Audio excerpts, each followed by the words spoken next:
почнуваме, веќе знаете, ова време во соседното студио, односно од мојата десна страна, мојата драга колешка Искра, со низината гостинка, доктор Фросина Крстановска, сертифициран специјалист за сексуална медицина.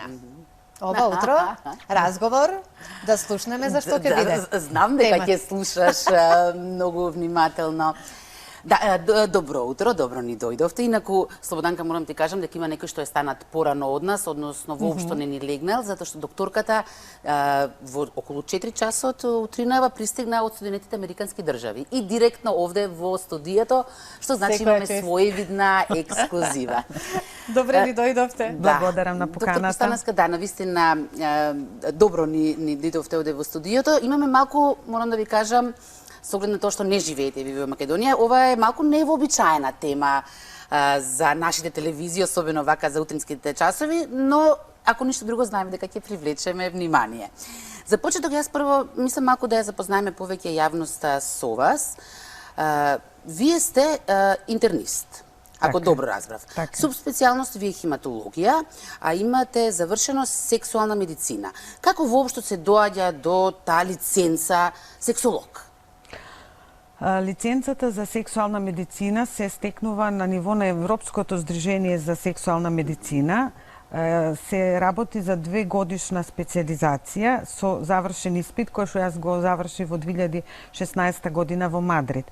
Тоа е специализација за доктори, значи доктори од различни специјалности кои што се посветуваат на сексуалното здравје со намера за превенција, лекување, рехабилитација, односно тоа е биопсихосоцијален пристап, се пристапува на човекот, на проблемот од различни димензии.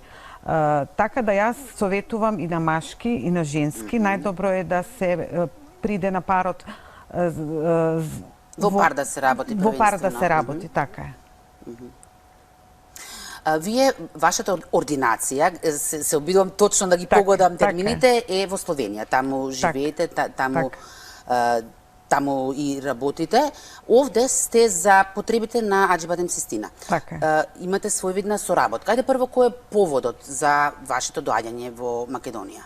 Овој пат. Така, во Словенија работам, како што реков, од 2016 година во амбуланта за сексуална медицина еднаш неделно, каде што идат закажани пациенти со проблеми машки во сексуалноста и женски.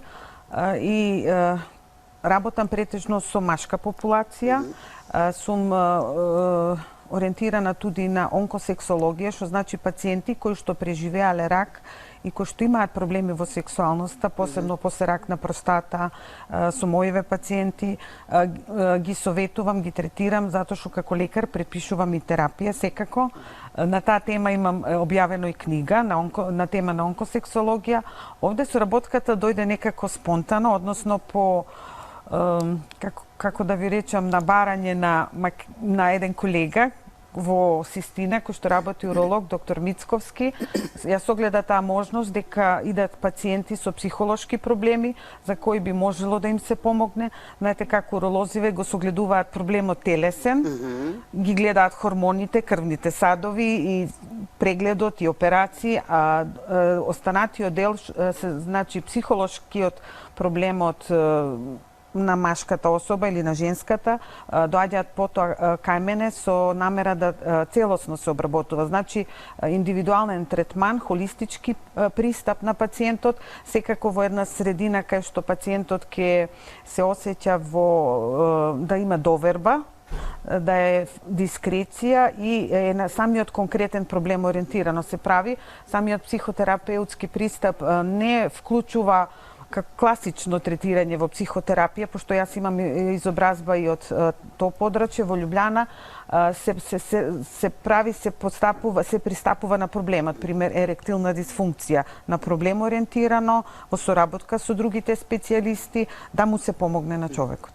Сега, ако добро ви разбрав, значи првенствено сте почнале со да се занимавате луѓе кои што имаат одредена болест, поради таа болест им се нарушува Што значи не е само како што ни нашата тема како сексот влијае врз здравјето, туку првенствено и здравјето влијае врз сексот, а и понатаму сексот влијае врз здравјето, што значи еден како магиосен круг му доаѓа некако. Така. Секако тука јас не велам дека се тоа мои пациенти, јас пристапувам како код клиенти. Тоа може да биде возрастен, млад, здрав човек кој што има проблеми со еректилната дисфункција од психолошки тип, се прави еднаш имал неуспех и се плаши вториот пат да не се случи тој неуспех и се ствара еден круг на по англиски таа диагноза се вика performance anxiety, значи еден страф од настапа, не? Ако еднаш сум неуспешен, уште еднаш ќе сум неуспешен. На сцената. Така. Во кревет. Да, во овој случај тоа. Да, така. Што значи дека не се секогаш дисфункции, тоа е сексуална диагноза за која што може да се помогне.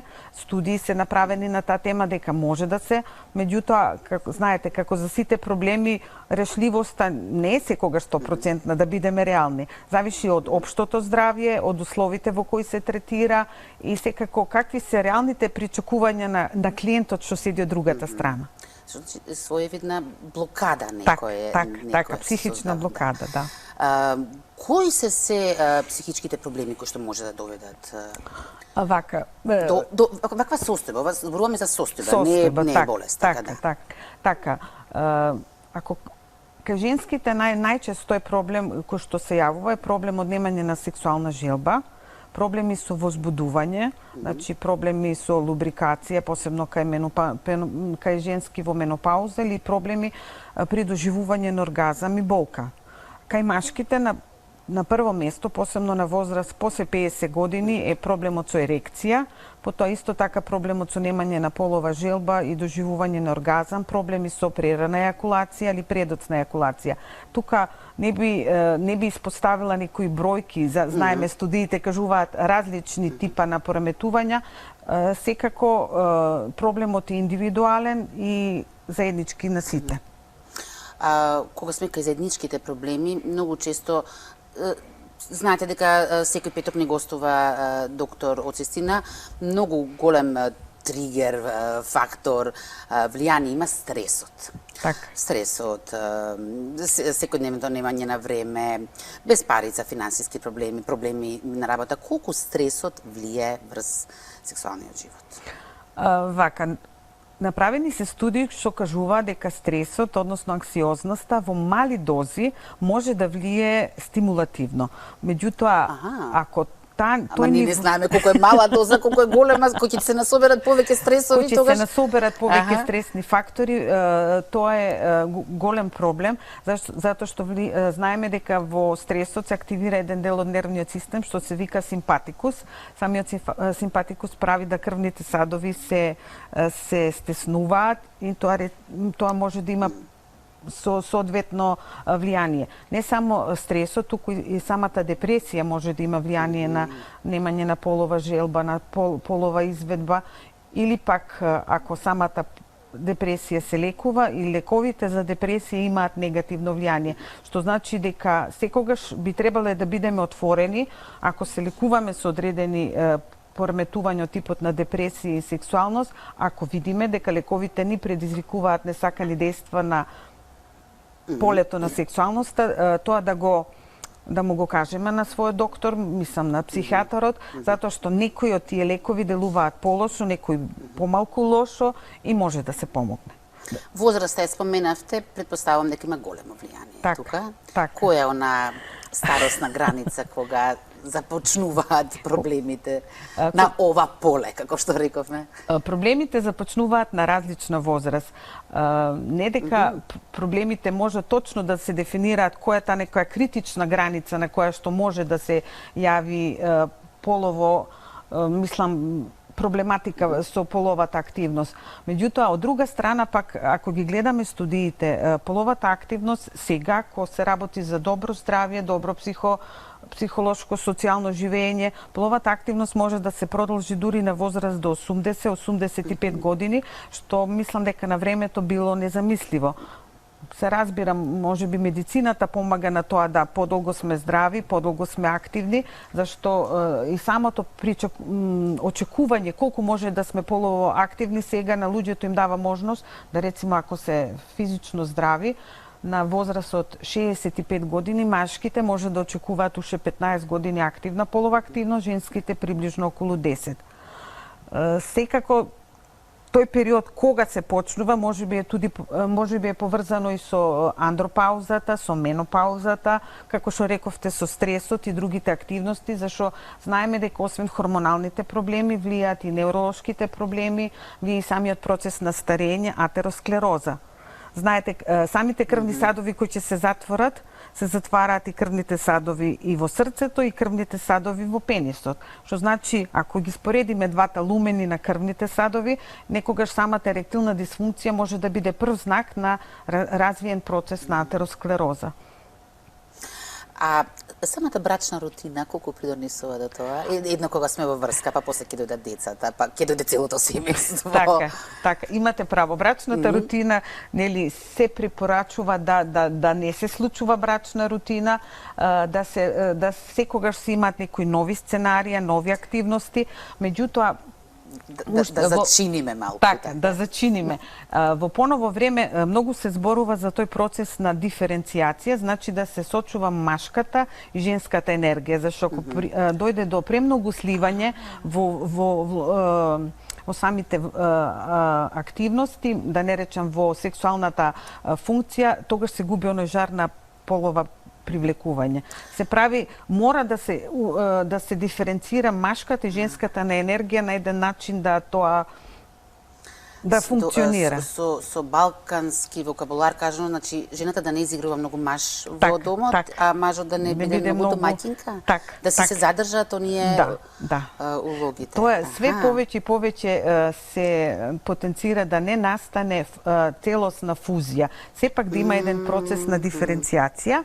И во сексологијата постои исто една диагноза каде што треба да се усогласат половите желби. Нели, еден сака многу, еден никогаш не сака и се смета дека главоболки обично имаат жените, така да. Дека тој што не сака е тој што контролира.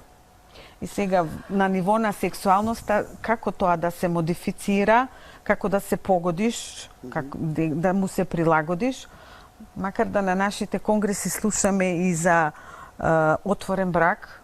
Мислам, што рецимо јас овде на не би можела конгресите во Соединетите Американски држави слушате. Овде тешко дека ќе го слушнете. Тешко да ќе го советувам.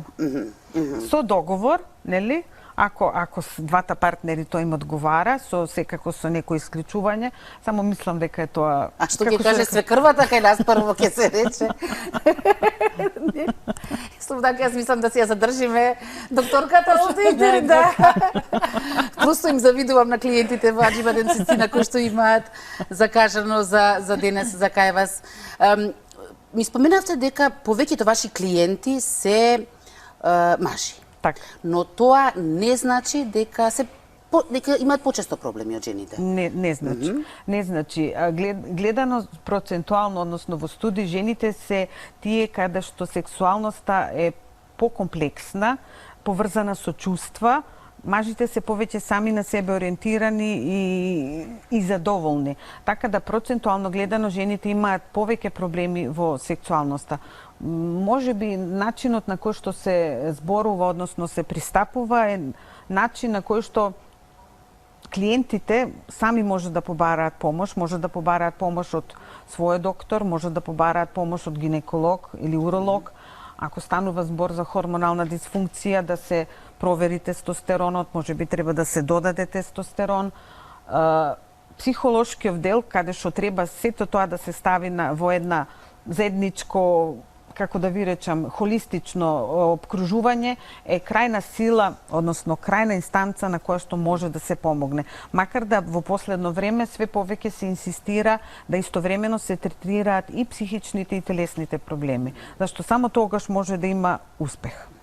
Со оглед што може да направите споредба со тоа како се третира овој проблем кај нас, како се третира во другите земји, се сваќа ли доволно сериозно кај нас?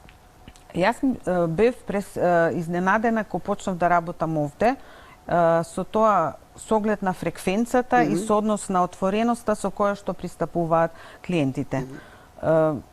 Проблемот се сваќа сериозно, се размислува за тоа. Знаете, сега е процес на глобализација, секој може да прочита на интернет и да види каде се наоѓа, односно каде.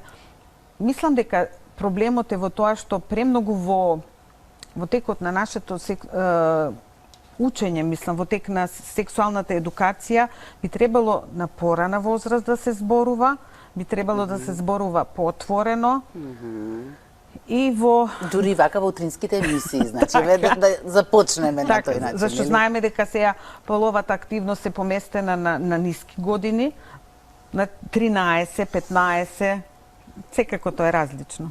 Не дека го советувате Не тоа, дека туку го едноставно советуваме, како состојба. Како состојба, мислам, како активност. Факт, За да да. започне една особа да е сексуално активна, би требало да е телесно и психичко здрава и да, ако се случат последици, да знае да се носи со самите последици, да не е тоа некој акт на експериментирање, ако сите направиле, па ќе направам и јас.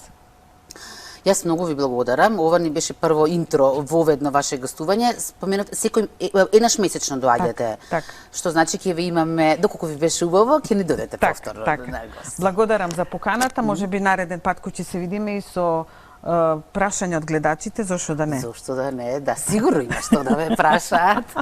Благодарам. Јас сум сигурна дека и гледачите ова го следеа со внимание. Не е табу тема, светот се знае Секако од не. каде, нели, од каде сме ние дојдени. Меѓутоа би Од сакала Штарк. од Штаркот, да. Да. Би сакала само еве за крај да сублимираме колку е за здравјето важна сексуалната активност. И колку редовно треба да се практикува. Сексуалната активност е основна човекова потреба со намера да постигнеме лично задоволство, со намера да се исполниме. Тоа не е само за процесот на стварање на потомство, Така. тоа е една основна човечка потреба на која што треба да се мисли, треба да се задоволува и за да тоа се оствари, секако постојат начини за да се дојде до тоа. Ви благодарам многу и јас. Се гледаме повторно. Така е. Благодарам.